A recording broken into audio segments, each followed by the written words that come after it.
जिंदगी के रंग हजार और तेरा प्यार, दोनों इस तरह मिले कि बात बन गई। जिंदगी के रंग गीतों के संग प्रोग्राम में दोस्तों आपका स्वागत है। आइए आपको मिलवाते हैं हमारे आपके जैसे सज्जनों और महिलाओं से, जिनकी बातें सुनकर, जिनसे बातचीत करके आपको बड़ा मजा आएगा और उन्हीं के पसंद के गीत भी हम इस प्रोग्राम में सुनेंगे। तो चलिए शुरू करते हैं इस प्रोग्राम को। दोनों इस तरह मिले कि बात बन गई, हर खुशी सिमट के तेरा साथ बन गई। नमस्कार दोस्तों, आप सुन रहे हैं कार्यक्रम जिंदगी के रंग गीतों के संग और आज का रंग है सेवा का सफेद रंग। मैं आपका दोस्त आलोक कुमार हमेशा की तरह आपसे मुखातिब हूं। आज मैं आपको मिलवाने जा रहा हूं एक ऐसी शख्सियत से जिनके हाथों का स्पर्श दर्द को छूकर गायब कर देता है। जी हाँ, हमारे साथ स्टूडियो में मौजूद हैं जयपुर की well known painless dentist doctor Nitika Jain.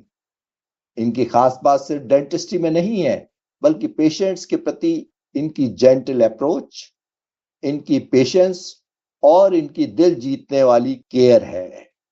Senior citizens के साथ इनका प्यार और संवेदनशीलता तो इनके हर पेशेंट की जुबान पर है।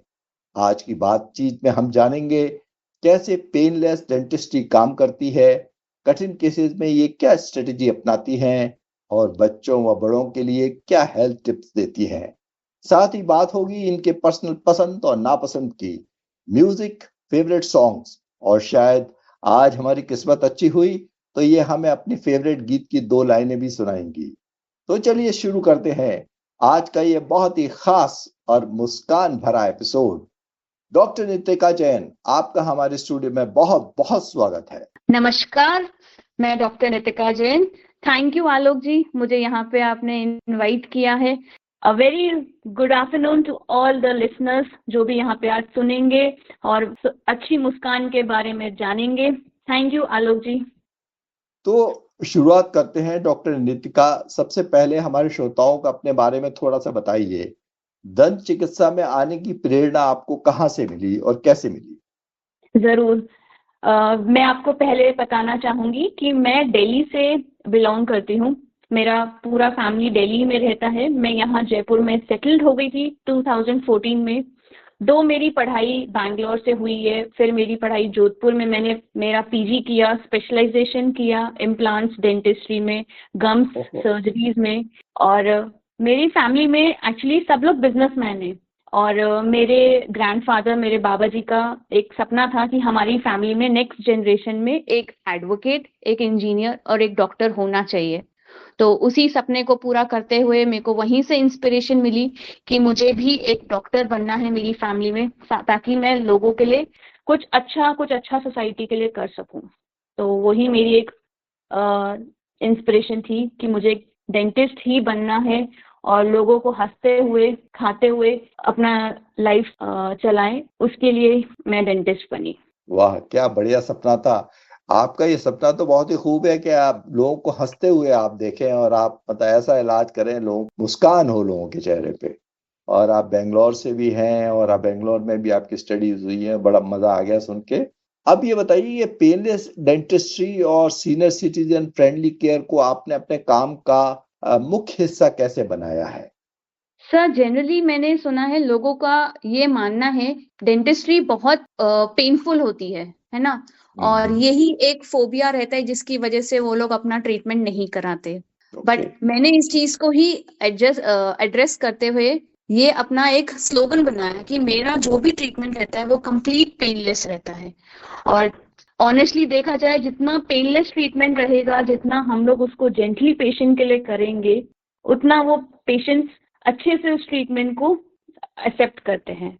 और जहाँ तक कि सीनियर सिटीजन्स की बात है, तो मुझे शुरू से ही उनके लिए ना बड़ा ऐसा लगता था कि यार वो खाना नहीं खा पाते हैं, उनके दांत नहीं होते, तो उसके लिए मैंने उसको अपना मेजर रखा ताकि मैं उनको अच्छे से डील कर सकूं। और सीनियर सिटीजन्स को सर बहुत एक्स्ट्रा केयर चाहिए होती है, उनके हर ट्रीटमेंट में हमें बहुत पेशेंस और उनको कंफर्ट जोन देना बहुत जरूरी होता है, जिसके लिए मैं बहुत अच्छे पेन फ्री इंस्ट्रूमेंट्स यूज करती हूँ ताकि वो अच्छे से अपना ट्रीटमेंट कराने में संतुष्ट रहें, उनको कोई दिक्कत नहीं हो। वाह, ये बहुत अच्छी बात बताई आपने। आप सीनियर सिटीजन्स के लिए तो कोई ऐसे डॉक्टर नहीं होते हैं कि जो सीनियर सिटीजन का खास ख्याल रखें, और आप उनका खास ख्याल रखती हैं, क्योंकि कई लोग तो उसकी आपकी उस चेयर पे बैठने में ही डर लगता है कई लोगों को, तो जब वो कहीं डेंटिस्ट के यहाँ जाते हैं। तो ये आपने बहुत बढ़िया बताया। चलिए आगे आगे बातचीत करते हैं। आप जेंटल, कंफर्टेबल और स्ट्रेस फ्री डेंटल ट्रीटमेंट में विश्वास करती हैं। ये फिलॉसफी, ये बताइए, ये प्रैक्टिकली कैसे काम करती है? क्या, कैसे जब पेशेंट आता है तो किस तरह से आप काम करती है, थोड़ा समझाइए। सर हमारे पास ना हमेशा 2 टाइप्स के पेशेंट आते हैं। एक होते हैं जो बिल्कुल इमरजेंसी में आए हैं कि बहुत सिवियर पेन है, तो उनका हमारा ट्रीटमेंट मोडालिटी बहुत डिफरेंट हो जाता है। और जी। जब पेशेंट प्लान करके आता है कि सपोज कोई अंकल आए सीनियर सिटीजन कि मुझे अब पूरी मेरी बत्ती सी बनवानी है, तो उसके लिए हमारा ट्रीटमेंट प्लानिंग अलग होती है। तो उसमें जैसे मैं हर चीज को उनको एक्सप्लेन करती हूँ, उनके बहुत सारे टेस्ट होते हैं, पेशेंट के साथ हमारी कम से कम 2-3 बार कंसल्टेशन रहती है, जिसमें मैं उनको सारे स्टेप्स बताती हूँ, ट्रीटमेंट के चार्जेस उनको समझाए जाते हैं, बाद में उसका क्या मेंटेनेंस रखता है वो उनको बताया जाता है। और मैं सर जैसे मैंने बताया, मैं पेनलेस और स्ट्रेस फ्री डेंटिस्ट्री फॉलो करती हूँ। इसका मतलब है कि जो हमारे इंस्ट्रूमेंट्स होते हैं, जो हम लोग गैजेट्स यूज करते हैं हमारे ट्रीटमेंट में, वो बहुत लेटेस्ट होते हैं और उसमें पेन नहीं होता। एक छोटा सा इंस्ट्रूमेंट मैं आपको बताती हूँ। पेशेंट को सबसे ज्यादा डर होता है इंजेक्शन का, बिल्कुल बिल्कुल, ये बात है ना।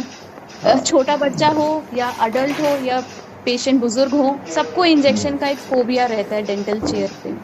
बट हमारे पास एक इंस्ट्रूमेंट है जिसमें जब हम पेशेंट को इंजेक्शन देते हैं तो उसका जो नीडल है वो बहुत छोटा है ना। और जो उसमें जब इंजेक्शन का जो फ्लो होता है मटेरियल का, एलए मटेरियल का, वो बहुत प्रेशर पे जाता है, मतलब in the sense control pressure पे वो डिपॉजिट होता है, तो वो पेन नहीं फील होता। फिर हम लोग पेशेंट को इंजेक्शन देने से पहले एक छोटी सी नंबिंग क्रीम होती है जिससे वो सुन्न हो जाता है हिस्सा, तो वो इंजेक्शन का पेन नहीं होता। ऐसे बहुत सारे डिवाइसेस हैं जिनका मैं यूज करती हूँ क्लिनिक पे। नहीं, ये तो बिल्कुल बात समझ में आ गई। इंजेक्शन से ही सबसे ज्यादा डर लगता है जब आप डेंटिस्ट के यहाँ जाते हैं। बाद में तो फिर भी चलिए प्रोसेस शुरू हो जाता है। तो चलिए अब मैं अगला सवाल पूछता हूँ। क्या कोई ऐसा सीनियर सिटीजन पेशेंट जिसकी याद आज तक आपको है और आपको बिल्कुल ख्याल आता है उसके बारे में? कोई ऐसी छोटी कहानी सुनाइए हमें, कोई ऐसा आप इंसिडेंट आपके साथ हुआ हो, आपने बहुत ध्यान किया हो किसी का, ऐसा कुछ बताइए। सर ऐसे तो मेरे पास बहुत सारी कहानियां हैं। मेरे जो दादाजी आते हैं क्लिनिक पे, नानियां आती हैं, उनके पास बहुत किस्से होते हैं।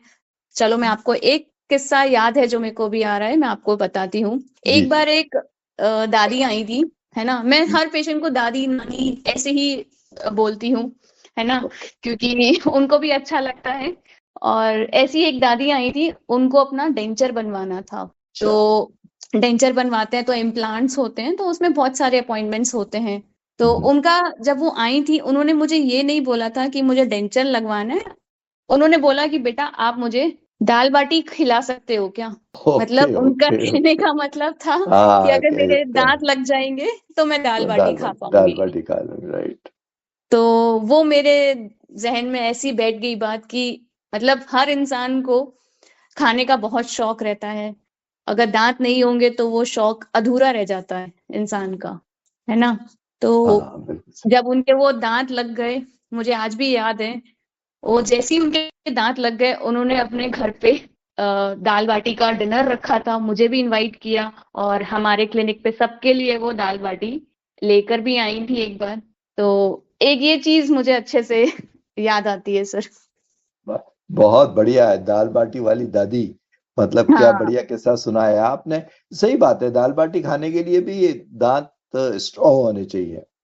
तो यस चलिए, सर। दादी जी का ये जो इंसिडेंट हुआ है, दाल बाटी वाली दादी जी, तो इसके लिए हम एक पॉज लेते हैं और एक बढ़िया सा गाना सुनते हैं। जरूर।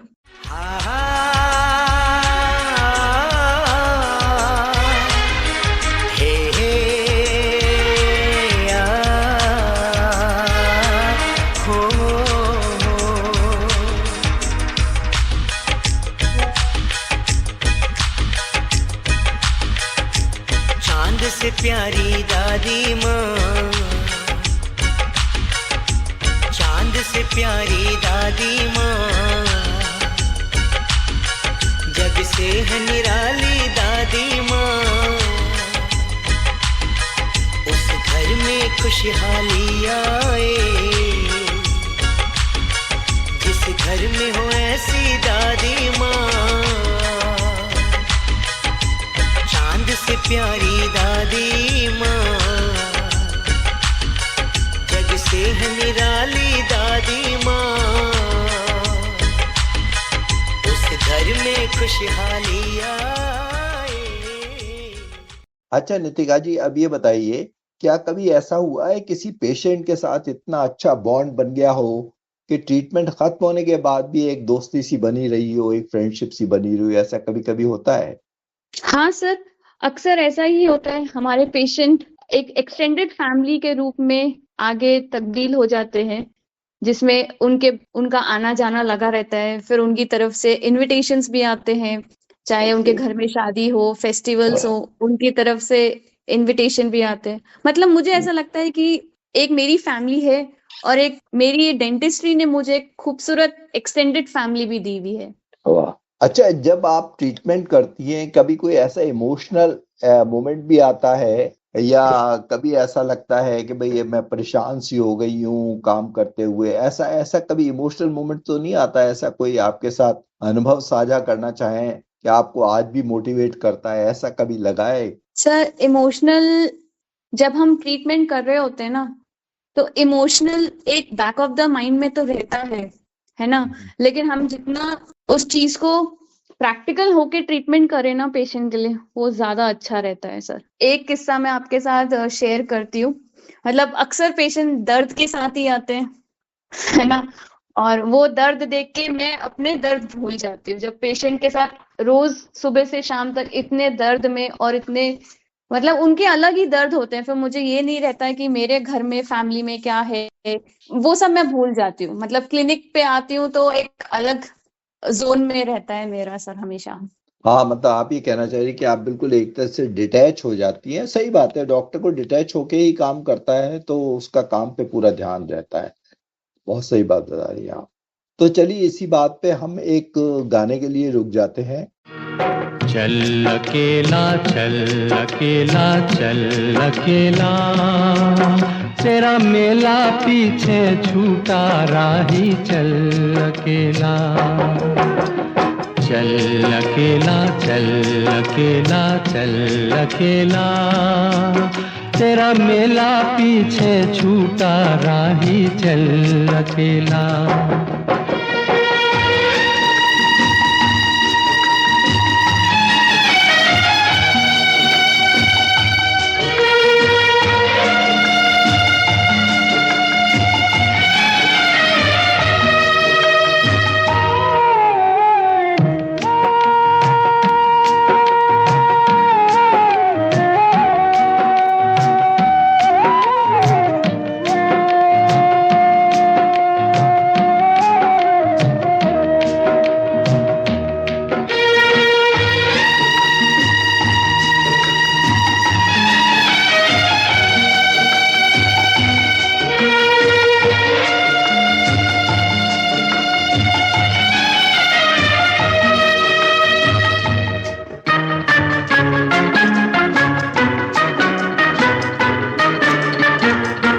हजारों मील लंबे रास्ते तुझको बुलाते,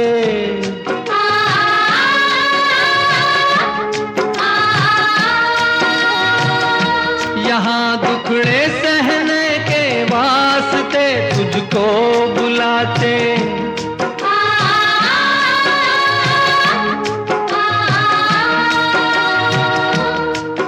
है कौन सा वो इंसान यहाँ पर जिसने दुख ना झेला? चल अकेला चल अकेला चल अकेला, तेरा मेला पीछे छूटा राही चल अकेला। अच्छा नितिका जी, अब हम थोड़ा सा आगे चलते हैं। कोई कठिन या जटिल डेंटल केस आता है तो आपकी स्ट्रेटजी क्या होती है? किस तरह से आप उसको हैंडल करती है? सर, मैं ये मानती हूँ कि मेरे लिए हर केस एक नया केस है। मतलब मैं हर केस को एक चैलेंज की तरह ही स्टार्ट करती हूँ, स्पेशली जब मैं फुल माउथ केसेस कर रही होती हूँ, जिसमें हमें फुल माउथ पेशेंट को इम्प्लांट्स देने होते हैं और फिर उसके ऊपर डेंचर फिक्स होता है, वो टीथ फिक्स हो जाते हैं उनके ऊपर, है ना। तो वो थोड़ा लंबा केस चलता है, उसकी प्लानिंग पूरी होती है, बहुत सारे स्कैन्स होते हैं, बहुत सारे एक्सरेज वगैरह रहते हैं, पेशेंट का मेडिकल टेस्ट भी होता है, सब कुछ। और उसके बाद मैं जब तक उसको पूरी अच्छी तरह से प्लानिंग नहीं कर लेती, हर चीज उसके प्लस एंड माइनस देख के ही मैं पेशेंट को ट्रीटमेंट इम्प्लीमेंट करती हूँ। तो ये मेरा थोड़ा सा रहता है। नहीं, सही बात है, इम्प्लांट के मामले लंबे भी चलते हैं। दूसरा ये कि आप फुल माउथ इम्प्लांट भी करती हैं, ऊपर नीचे के सारे? मैं वैसे ही पूछ रहा हूँ आपसे। अच्छा, ओके। Yes sir. हाँ, अच्छा, पूरा करती हैं मतलब इम्प्लांट? मेरी स्पेशलिटी वही है, इम्प्लांट्स की। इम्प्लांट्स की, ओके। हम्म। अच्छा, वैसे ही मैं पूछा, एक बेसल इम्प्लांट भी होता है, वो भी करती हैं क्या आप? हाँ सर। तो कभी कभी ऐसा कोई सर्कमस्टांसेस होते हैं कि आप जैसे किसी सीनियर डेंटिस्ट या स्पेशलिस्ट की मदद लेती हैं, वो तो आपको उस एक्सपीरियंस से आपको क्या लर्निंग होती है?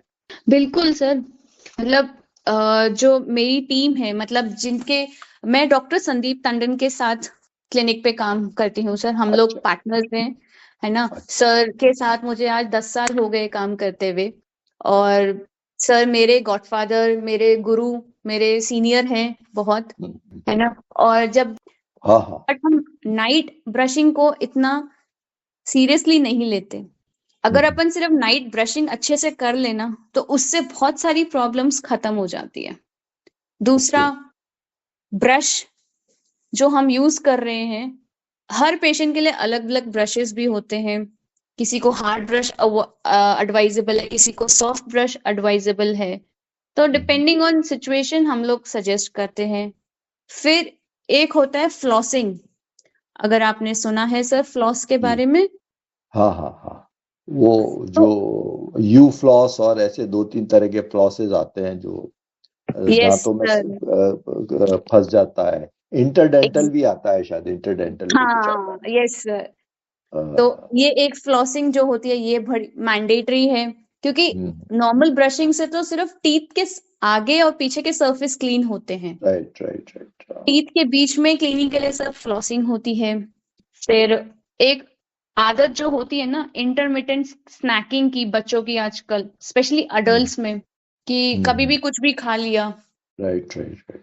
उसके बाद अगर कुल्ला कर ले तो उससे बहुत सारी प्रॉब्लम सॉल्व हो जाती है।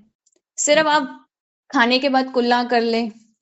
और दूसरा, एवरी 6 मंथ्स में एक बार डेंटल चेकअप मैंडेटरी है सर। मतलब मैं ये मानती हूँ कि हम लोग एनुअल बॉडी चेकअप तो करा लेते हैं, हम्म, है ना, ईसीजी भी करा लेते हैं, कोलेस्ट्रॉल, सारे ब्लड टेस्ट हो जाते हैं, लेकिन हम डेंटल चेकअप के लिए इतना क्यों झिझकते हैं। डेंटल चेकअप बल्कि एवरी 6 मंथ्स में होना जरूरी है सर। ये बात आपकी बहुत समझ में आई कि लोग हर तरह का अपना कार्डियक चेकअप भी कराते हैं और चेकअप भी कराते हैं, लेकिन डेंटल चेकअप के लिए कोई रेगुलर पैटर्न नहीं है हमारे यहाँ। हम जाते नहीं है, जब तक हमें तकलीफ नहीं हो हम डेंटिस्ट के यहाँ नहीं जाते। नॉर्मल ये ट्रेंड है। बिल्कुल सही कह रही हैं आप।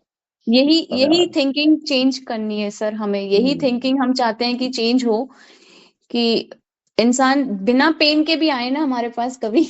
बिल्कुल सही है। तो अच्छा, चलिए, जैसे ब्रशिंग और ओरल हैबिट्स पे जनरली लोग किस तरह की गलतियां करते हैं? कुछ तो आपने बताई कि कुल्ला वगैरह नहीं करते, और कोई ऐसी बात जो ओरल हैबिट्स में लोग क्या करते हैं? ये तंबाकू वगैरह खाना, ये सब भी तो नुकसान करता होगा। हाँ सर, बहुत नुकसान करता है ये तो। बट इसके लिए ना मैं ये बोलती हूँ कि जब तक अंदर से इंसान नहीं सोचता ना कि मुझे ये क्विट करना है, तो वो हम्म, बहुत डिफिकल्ट होता है पेशेंट के लिए भी। तो ये तो एक सेल्फ रियलाइजेशन होता है कि मुझे अब ये टबैको नहीं खाना है या सिगरेट नहीं पीनी है। तो इसके भी बहुत सारे साइड इफेक्ट्स होते हैं हमारे दांतों के ऊपर, मसूड़ों के ऊपर, मतलब जो भी मुंह में हमारे टिश्यूज हैं, टंग के ऊपर, गाल के ऊपर। आजकल तो कैंसर इतना ज्यादा बढ़ गया है इन सब चीजों की जी, वजह से। जी, जी। दूसरा एक बहुत कॉमन चीज है कि हम लोग मीठा बहुत खाते हैं, बार बार मीठा खाते हैं, तो उस मीठे खाने से भी सर कैविटीज बहुत होती है। अगर अपन मीठा खाने के बाद कुल्ला कर लेना तो उससे कैविटी कम हो जाती है। ओके।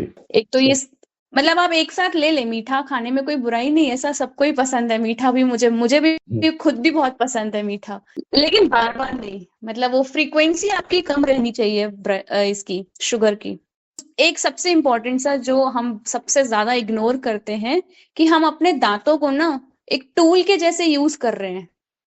ओके। कभी बॉटल खोल ली, है ना, कभी ओह। नेल बाइटिंग एक बहुत कॉमन चीज है, फिर हम उससे दांतों को चिप्स के पैकेट भी खोल रहे हैं। ये हाँ अपन मतलब दांतों को हमने एक टूल के जैसे यूज नहीं करना है सर, बहुत सेंसिटिव होते हैं ये इतने, मतलब मैं ये मानती हूँ every tooth is a diamond in your mouth. तो एक एक दांत की अलग अलग इंपॉर्टेंस है, इनको ऐसे टूल के जैसे यूज नहीं करना है हमें।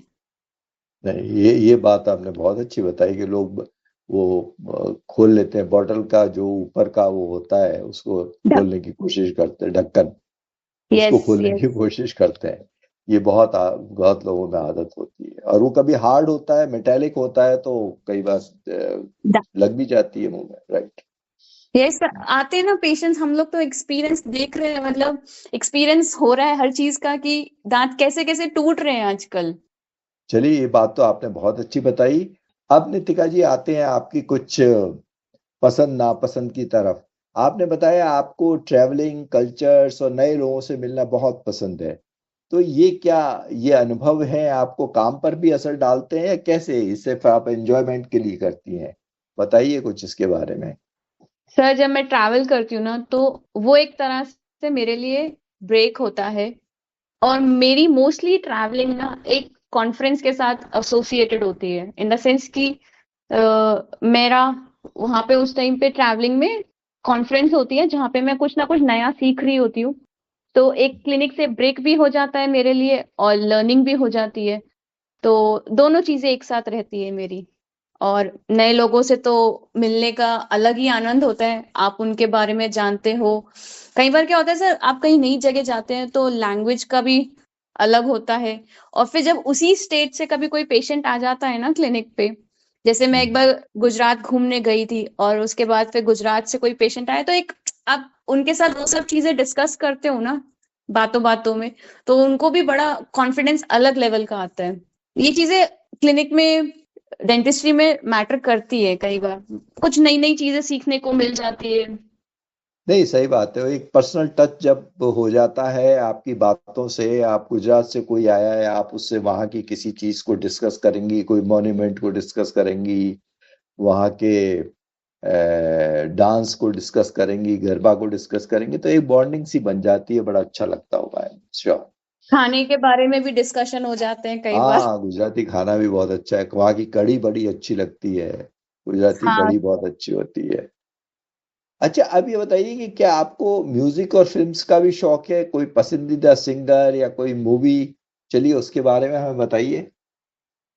सर मेरा फेवरेट सिंगर अगर मैं बात करूं तो बहुत सारे हैं, बट जो ए आर रहमान जी का म्यूजिक है हर मूवी में, उनके गाने वो बहुत ही मुझे पसंद है, मतलब एक तरह अच्छा। से मेरी सोल टच होती है ए आर रहमान जी के गानों से, उनके म्यूजिक से।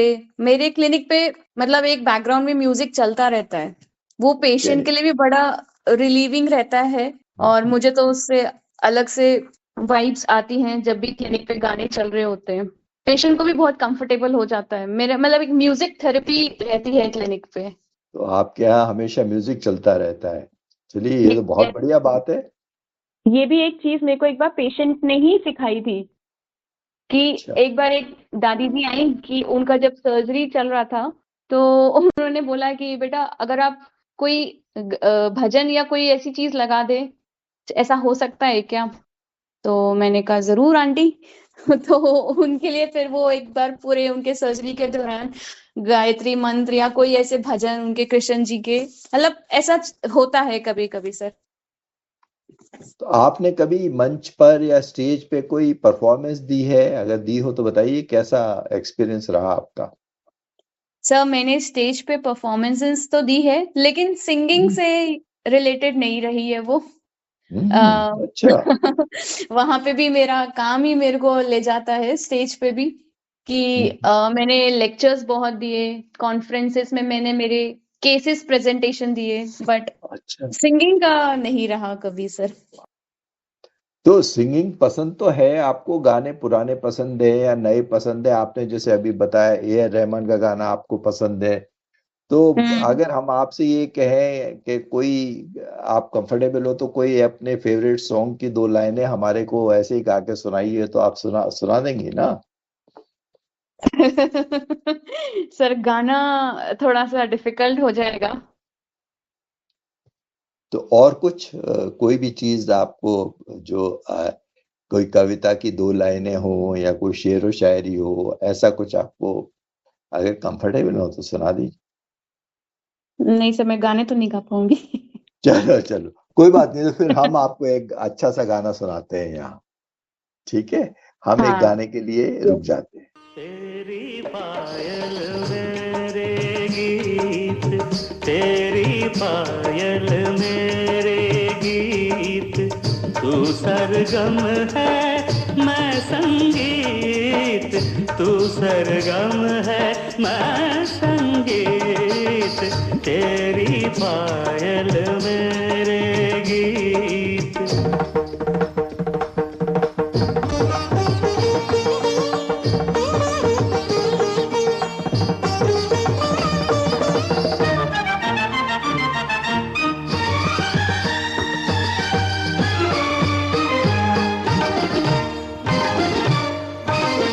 गोरा मुखड़ा चंचल बिंदिया, सपने देखे ले गए निंदिया, आ,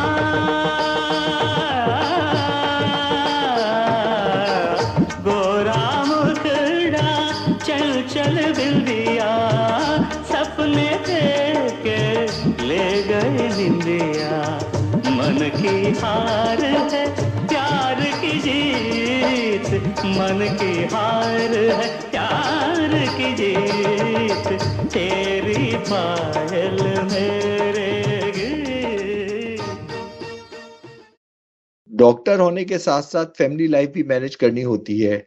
आप अपने प्रोफेशनल और पर्सनल एक्सपीरियंस को कैसे कैसे इन दोनों चीजों को बैलेंस करती है? प्रोफेशन ही सबसे ज्यादा इम्पोर्टेंट है। मेरी फर्स्ट प्रायोरिटी मतलब मेरी फैमिली एंड मेरा क्लिनिक, ये दोनों ही है।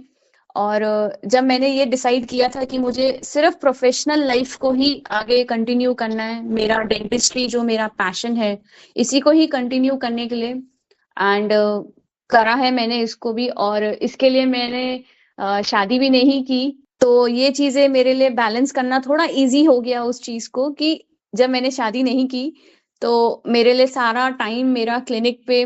बट हाँ, मैं सोशल बहुत हूँ, मैं अपने लिए खुद के लिए भी टाइम निकालती हूँ, सोशल ऑब्लिगेशंस भी बहुत रहती हैं, सब जगह जाना, फैमिली के लिए टाइम, मेरे मम्मी पापा के लिए मैं बहुत टाइम निकालती हूँ, उनके लिए अलग से एक दिन मेरा रहता है, तो चीजें मैनेज हो जाती हैं सर। और बीइंग अ फीमेल, आपको पता है एक फीमेल बहुत मल्टीटास्किंग होती है, तो सही करिएगा। तो चीजें शुरू से सुबह से ही मैं पूरे दिन भर का टाइम टेबल बना लेती हूँ। चीजें बहुत अपॉइंटमेंट बेसिस रहते हैं पेशेंट्स क्लिनिक पे, और हर चीज अच्छे से प्रायर प्लानिंग रहती है सर, कोई भी चीज विदाउट प्लानिंग नहीं होता है। Very good. ये तो सुन के बड़ा अच्छा लगा कि आप डेंटिस्ट्री के लिए इतना समर्पित हैं, अपने प्रोफेशन के लिए इतना ज्यादा सिंसियरिटी है कि आपने अपनी जिंदगी को इस तरह से चलाया है कि आप उसमें पूरा टाइम दे पा रही है। और आपने शादी भी नहीं की, आपने बताया, तो ये तो एक बहुत ही एक तरह से कमिटमेंट है आपका प्रोफेशन के प्रति। चलिए, बहुत, ये तो खैर आपका अपना डिसीजन था, बट हम उसकी बिल्कुल ऑनर करते हैं और उसको बिल्कुल अप्रिशिएट करते हैं इस बात को। तो चलिए ये बताइए कि स्ट्रेस फ्री डेंटिस्ट्री करने वाली डॉक्टर खुद को स्ट्रेस से कैसे मैनेज करती है? जब आपको स्ट्रेस होता है तो आप क्या करते सर मैं रनिंग करती हूँ फिर। हैं? रनिंग करती हैं? अरे वाह वाह वाह, अच्छा। हम्म। Yes sir. मतलब मेरा दिन शुरू होता है सुबह 6 बजे से, जिसमें मेरा जिम होता है, फिर मेरी साइकिलिंग होती है, रनिंग होती है। संडे की संडे रनिंग करती हूँ, और कभी लंबी साइकिलिंग पे निकल जाओ, और हफ्ते में 2 दिन योगा रहता है मेरा। तो मतलब ये सब, मैं हेल्थ को लेके बहुत ज्यादा पर्टिकुलर हूँ सर। अगर हम अपनी हेल्थ को नहीं इम्पोर्टेंस देंगे ना, तो जो ये हमारा काम है ना, ये रुक जाएगा। कभी कंधे में दर्द हो रहा है, कभी हाथों में दर्द हो रहा है, क्योंकि हमारी डेंटिस्ट्री में ना सर बहुत लंबी सिटिंग्स होती हैं। मतलब बिल्कुल 2-2 3-3 घंटे की सर्जरीज भी होती हैं। तो उस चीज को हमें बहुत ध्यान रखते हुए, योगा भी बहुत इम्पोर्टेंट है। तो ये सब चीजों के लिए मेरे लिए सर एक्सरसाइज, रनिंग, साइकिलिंग और योगा, ये बहुत हेल्प करता है सर। Very good. ये बहुत, हाँ बिल्कुल आपने बताया कि एकदम आपको पोस्चर झुका हुआ रहता है पूरे टाइम। आप एक डॉक्टर डेंटिस्ट जो है वो मतलब काम करता है जब पूरे टाइम एक ही पोस्चर में, उसको काफी घंटे काम करना पड़ता है। तो आपको अपना फिजिकल हेल्थ के प्रति आपको बहुत ज्यादा ध्यान रखना पड़ेगा, आपको अपनी फिजिकल हेल्थ का ही। और आप रनिंग करती है तो बताए, लेकिन कहाँ रनिंग करती है ये बताया नहीं। आप क्या जहाँ अपने घर के आसपास करती है या कहीं और करने जाती है? सर मोस्टली तो अपने जयपुर में इतना सुंदर सेंट्रल पार्क है, 4.5 किलोमीटर्स का पूरा लंबा ट्रैक है सर। तो संडे की संडे मैं वहीं पर ही रनिंग करती हूँ। और कभी कभी जब मौका मिलता है तो जो अपने मैराथन्स होते हैं जयपुर में, मैंने इसमें भी हाँ हाँ। पार्टिसिपेट किया है। ज्यादा नहीं, बट हाँ 4-5 मैराथन्स में मैंने 10 किलोमीटर्स रनिंग की है अभी, तो ज्यादा नहीं। बट आई गेस मैं सबको यही बोलना चाहूंगी, मेरे लिसनर्स को, हमारे लिसनर्स को, कि अगर कभी स्ट्रेस हो ना, तो आप सिर्फ वॉक भी करेंगे, रनिंग करेंगे, उससे भी बहुत मेंटल स्ट्रेस आपका खत्म हो जाता है सर। क्योंकि नई एयर, नया एटमॉस्फेयर रहता है, उस टाइम पे आप सब कुछ भूल जाते हैं। और जब आप भागना शुरू करते हैं ना, तो फिर वो कभी 4 किलोमीटर, कभी 10 किलोमीटर, वो फिर सिलसिला चलता ही रहता है सर। वेरी गुड भाई, बड़ा मजा आ गया। आप सेंट्रल पार्क जाती है और वहां रनिंग करती है, तो दैट इज वेरी गुड। और ये बात तो बहुत बढ़िया बताई आपने कि रनिंग करने से आप अपने आप, आपका स्ट्रेस कम हो जाएगा। That's very good. और एक चीज और है, मेरे को डी स्ट्रेस करने के लिए एक आइस बाथ थेरेपी होती है सर, हमारे जी। जयपुर में अवेलेबल है। अच्छा। हाँ, तो उस आइस बाथ थेरेपी से भी बहुत स्ट्रेस खत्म हो जाता है। क्या है कुछ आइस बाथ थेरेपी, कुछ बताएंगे इसके बारे में? क्या क्या क्या स्पेशलिटी है ये? सर आइस बाथ थेरेपी से हमारे जो मसल्स होते हैं उनको, हम्म। मसल इंजरी के लिए भी बहुत अच्छी चीज होती है। हम लोग जब बर्फ लगाते हैं, और अगर हम एक बर्फ के पानी में ही बैठ जाएं, तो हमारी पूरी बॉडी की मसल्स रिकवरी होती है, स्पेशली रनिंग के बाद, जिम के बाद। और उससे एक हमारा अलग हार्मोन रिलीज होता है। तो हर तरीके से आप स्ट्रेस फ्री हो जाते हो, आपका मूड बहुत अच्छा हो जाता है, क्योंकि वो जो पानी का टेम्परेचर होता है वो 10 डिग्री, 5 डिग्री ऐसा रहता है। ओके। और बहुत अलग आनंद है सर उस आइस बाथ थेरेपी का भी। अच्छा, वेरी गुड। चलिए, ये तो आपने बिल्कुल नई बात बता दी हमारे को। लेकिन बहुत अच्छा है, हमारे लिसनर जो सुनेंगे उनको भी पता लगेगा कि भाई या तो अब दौड़ो या आइस बाथ थेरेपी लो, इससे आपका स्ट्रेस बहुत कम हो जाएगा। बहुत बढ़िया। अच्छा नितिका जी, अब ये बताइए कि डेंटल फील्ड में अब थोड़ा सा हम करंट सिचुएशन पे आते हैं। आज डेंटल फील्ड में कंपटीशन बहुत बढ़ गया है। आपके अनुसार नए डेंटल डॉक्टर्स को किन क्वालिटीज पर ध्यान देना चाहिए? सब बहुत इम्पोर्टेंट है, पेशेंस। मतलब कई बार जो नए डेंटिस्ट होते हैं वो बहुत जल्दी गिव अप कर देते हैं पेशेंट्स पे, प्रोफेशनली थक जाते हैं। बट आई वुड सजेस्ट कि एक पेशेंस के साथ ही आप अपने प्रोफेशन में काम करें, पेशेंट्स प्रॉब्लम्स को समझें अच्छे से। और अगर आपको कोई चीज नहीं आती तो वो ना करें, बल्कि किसी स्पेशलिस्ट को अपने क्लिनिक पे बुला के वो चीज करें, या खुद सीखे, या किसी स्पेशलिस्ट को बुला के काम करें। और सबसे इम्पोर्टेंट है sir, honesty and ethics is very important in any profession, I would suggest. मतलब हर जगह ये इम्पोर्टेंट है कि आप अपने प्रोफेशन के साथ ऑनेस्ट रहे और एथिकली काम करें। और अगर आपको लगता है कि आपका इंटरेस्ट सर डेंटिस्ट्री में भी ना बहुत सारी ब्रांचेस होती हैं, जी उसमें भी अलग अलग स्पेशलाइजेशन होती है। यंग डेंटिस्ट किसी एक पर्टिकुलर चीज को, पैशन को फॉलो करे। अगर अगर वो चाहते हैं कि उनको इम्प्लांट्स करने हैं, इम्प्लांट्स के लिए वो अलग से पढ़ाई होती है, वो करें। और अगर वो चाहते हैं कि नहीं मुझे स्माइल मेकओवर में जाना है, तो वो कोर्सेज करें। आजकल से बहुत सारे कोर्सेज भी अवेलेबल हैं ओके अच्छा ऑल अच्छा ओवर इंडिया, और स्पेशल मेंटर्स हैं उसके लिए। तो ये सब चीजें अच्छे से फॉलो करनी चाहिए, गिव अप नहीं करना। थोड़ा टाइम लगता है हर चीज के लिए, एक मुकाम पे पहुंचने के लिए बहुत टाइम लगता है सर।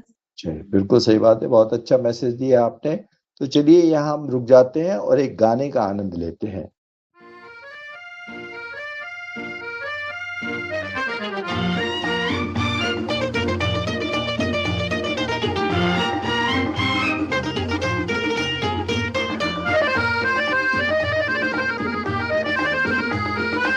एक मंजिल राही दो, फिर प्यार न कैसे हो, फिर प्यार न कैसे हो। साथ मिले जब दिल को फिर प्यार न कैसे हो, फिर प्यार न कैसे हो।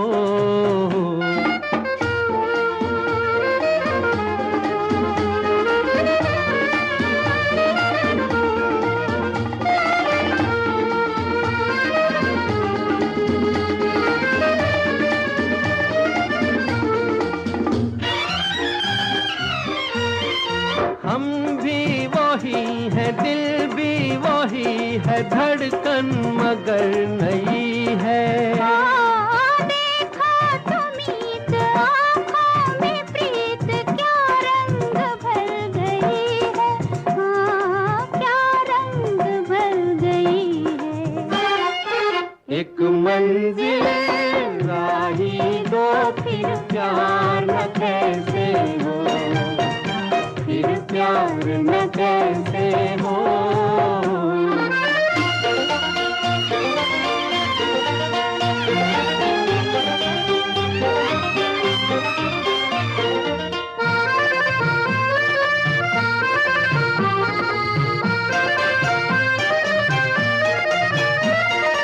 निकले हैं धुन में अपनी लगन में, मंजिल बुला रही है।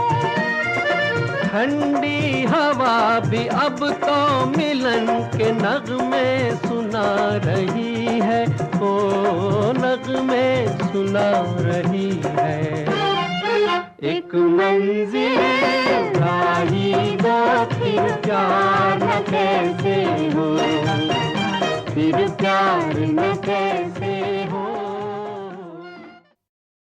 अब नितिका जी हम आखिरी पायदान पर आ गए हैं इस इंटरव्यू की इंटरेक्शन की। तो मैं अब आपसे ये कहना चाहूंगा कि आप अपने लिसनर्स के लिए एक लाइन में कुछ अपनी बात बताएं, अपनी वर्क फिलॉसफी को कैसे डिफाइन करेंगी, अगर आज कहना चाहें आप। एक लाइन में तो थोड़ा डिफिकल्ट हो जाएगा, बट फिर भी मैं कोशिश बताइए, करती हूँ। दो लाइन में बता दीजिए ऐसी। जो मेरी वर्क फिलॉसफी है वो कंफर्ट, कंपैशन एंड केयर, ये मेरे ट्रीटमेंट मोडालिटी में बहुत इम्पोर्टेंट है। मैं हर पेशेंट को कंफर्टेबल करके ही उसका ट्रीटमेंट आगे करती हूँ, और हर चीज को उनको एक्सप्लेन करते हुए। और मतलब after treatment also maintenance therapy एक बहुत इम्पोर्टेंट चीज होती है। तो वो मैं उस चीज को बहुत पेशेंट को समझाती हूँ कि आपने ट्रीटमेंट तो करा लिया, अब मेंटेनेंस भी इसका होता है। क्योंकि क्या होता है सर, अगर कोई ट्रीटमेंट होता है ना, तो डेंटल ट्रीटमेंट में इन्वेस्टमेंट होता है। सपोज अगर आप कोई टीथ फिक्स करवाते हैं, पूरी 32 सी फिक्स करवाते हैं फुल माउथ, तो उसके चार्जेस 4 से 6 लाख के होते हैं, है सही ना। बात। तो उसकी मेंटेनेंस भी हमें करनी रहती है। हम कोई गाड़ी लेके आते हैं तो उसकी भी तो सर्विसिंग और उसकी भी मेंटेनेंस करनी रहती है। हाँ, तो वही चीज होती है सर कि ट्रीटमेंट हो गया तो उसके बाद मेंटेनेंस भी इम्पोर्टेंट है, तो उस पे भी बड़ा ध्यान दिया जाए। तो ये बात तो बिल्कुल सही है। तो दोस्तों ये थी नितिका जैन, एक ऐसी डेंटिस्ट जो सिर्फ दांत नहीं ठीक करती बल्कि लोगों की फियर्स, पेन्स और हेजिटेशन भी मिटा देती है। उनसे बातचीत में हमने जाना डेंटल केयर की छोटी छोटी जरूरी बातें, सीनियर सिटीजन्स के प्रति उनका प्यार, पेशेंट्स के साथ बने उनके भावुक रिश्ते और डेंटिस्ट्री में उनकी दिल की साफ सोच। उनका जेंटल और स्ट्रेस फ्री अप्रोच हम सभी के लिए एक ब्यूटीफुल रिमाइंडर है कि चिकित्सा सिर्फ ट्रीटमेंट नहीं, एक सेवा भी है। डॉक्टर नितिका, हमारी पूरी टीम की ओर से आपका बहुत बहुत धन्यवाद और आभार कि आपने आज अपने अनुभव, अपनी मुस्कान हमारे श्रोताओं के साथ साझा की। Thank you Alok ji, thank you listeners हमें सुनने के लिए। और मैं एक ही बात बोलना चाहूंगी, डेंटल ट्रीटमेंट एक्सपेंसिव नहीं होता है, सिर्फ नेग्लिजेंस उसको एक्सपेंसिव बना देती है। तो श्रोताओं से निवेदन है, अपनी डेंटल हेल्थ पर ध्यान रखिए, स्माइल करते रहिए और जुड़े रहिए आपके अपने शो जिंदगी के रंग गीतों के संग के साथ। मैं हूं आलोक कुमार, इजाजत दीजिए, मिलेंगे एक नई कहानी और एक नई पर्सनैलिटी के साथ। नमस्कार। जिंदगी के रंग हजार। दोस्तों, जिंदगी के रंग गीतों के संग के आज के इस प्रोग्राम में बस इतना ही। कल एक और नए सज्जन और महिला हमारे साथ हाजिर होंगे आपके लिए मजेदार बातें और गीत लेकर। सुनना न भूलिएगा। छोटी सी हमारी कायनात बन गई।